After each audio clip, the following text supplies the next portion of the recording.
You must help me. Faced with this problem, if a doctor is honest with himself, he must sometimes feel his own inadequacy. Although he gives all that is in him, it often is not enough. One feels that something more than human power is needed to produce the essential psychic change. More than human power. See, Dr. Silkworth, by the time he wrote this in 1939, had been watching AA at work in his hospital for over 3 years. So he knew what was going on. He saw that these psychic changes were taking place, and he saw that they were not coming as a result of his ministrations or his people, his staff. They were coming about because of what the AA people were bringing to his patients. One feels that something more than human power is needed to produce the essential psychic change. Though the aggregate of recoveries resulting from psychiatric effort is considerable, we physicians must admit we have made little impression upon the problem as a whole. Many types do not respond to the ordinary psychological approach. I do not hold with those who believe that alcoholism is entirely a problem of mental control.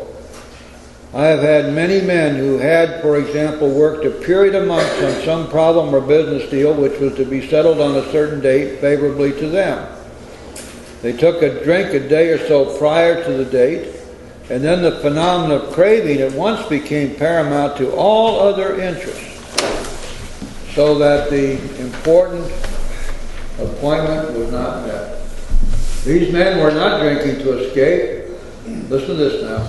These men were not drinking to escape. They were drinking to overcome a craving beyond their mental control.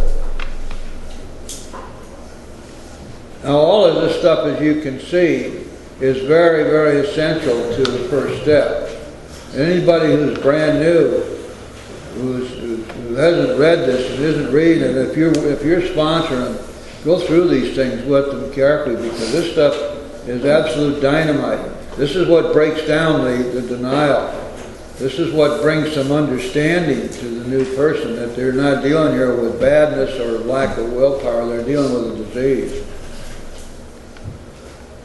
He goes on to say there are many situations which arise out of the phenomenon of craving which cause men to make the supreme sacrifice rather than continue to fight. I mean, this is pretty serious stuff. The supreme sacrifice he's talking about is drinking themselves to death.